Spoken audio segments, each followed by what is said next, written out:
Hi everybody, welcome back for another Therapy Tip Tuesday. My name is Miss Rachel and you might have seen my video last week when I talked about how we could use books to target speech and language goals. And in the craft that I had showed you in that video, we used dot paint markers to create a cherry pie. Specifically, we used the red dot paint marker to create cherries. So I just want to backtrack a little bit and talk about how great of a tool dot paint markers really are for targeting speech and language goals. So this week's Therapy Tip Tuesday video is going to be about these handy dandy markers right here. I'm going to be showing you a number of ways that we could use these markers for speech and language goals, but just for a sneak peek, I'm going to be showing a roll and race game that we can use to target articulation, as well as a beach ball challenge worksheet. And then I'm going to talk about the different vocabulary that we can target with my, farm animal dot paint worksheets. So the first goal that I want to talk about is requesting. So if you're working on requesting via two-word utterances, it is really easy to do that using dot paint markers because all you're going to say is want and then the color, or more please. So we could say blue, want blue, blue please. And those are great ways to target two-word utterance requests. If you're working on expanding utterances or requesting via 3 to 4 word phrases, then we would say, I want the color, please. I want blue, please. Or you can even just say, I want the blue. And that is also a perfectly good way to target requesting with dot markers. While we are working on requesting with the markers, we want to remind our child to maintain eye contact. So that is another way that we can target. Another goal that we can target using dot paint markers. We want to encourage eye contact while we are requesting the marker, while we are asking for something.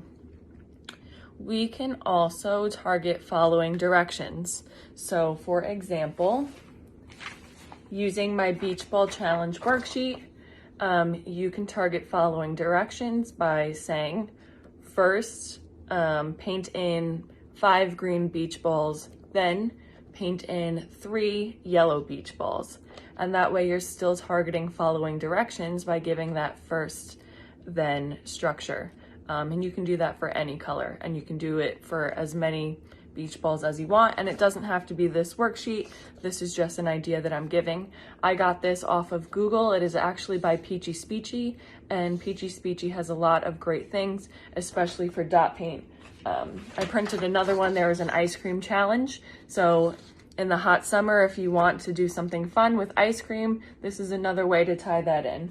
And Peachy Speechy also created this roll and race worksheet that I'm going to talk about.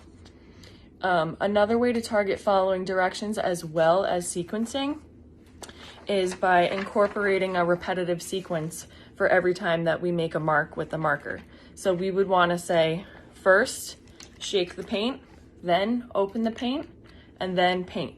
So shake, open, paint. And that would be our repetitive sequence that we would do every time that we open a new marker. The next thing that we could target is articulation, and that's what I use my dot paint markers most often for. So like I said, we can use this beach ball challenge worksheet. This is sometimes what I send home for homework, along with a list of words targeting the specific sound that that child is working on. So let's say again that we're talking about P sounds. Every time that he produces a word with the P sound in it, he would mark off 1 beach ball. And we can do that for homework. There's 100 beach balls on here. That's why it's called a challenge, but you can do it for however many trials that you are trying to complete. Another way to target articulation is using the roll and race worksheet. So I like to use a die that I have from another game, but if you don't have a die, then there's also a virtual dice that Google has. Just Google virtual dice, click the button, and it'll give you a number. So the object of the game is to find the object in the same row as the number you roll. So let's say that we're targeting CVC words, so words with a consonant, vowel, consonant structure. If we roll a 1, we're gonna make 1 dot for the first object, and on it I have written set. So you can either write the target words on the objects or use this with a worksheet that your speech therapist sends home with you. So we would mark off set. Let's say that we roll a 2. We would cross off this fruit punch juice box right here. And let's say that we roll a 1 again. We would want to mark off the banana and we would say the word met. So the object of the game is to get down to the end of the row, and at the very bottom it says you did it.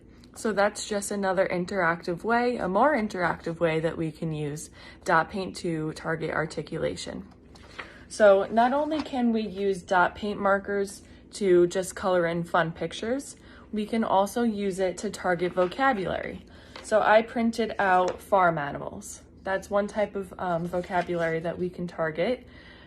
Here I have a cow, and then the other side you saw that I have a pig, but you can also do this for letters. Some worksheets have dots making the A shape or the B shape, whatever letter you want to work on.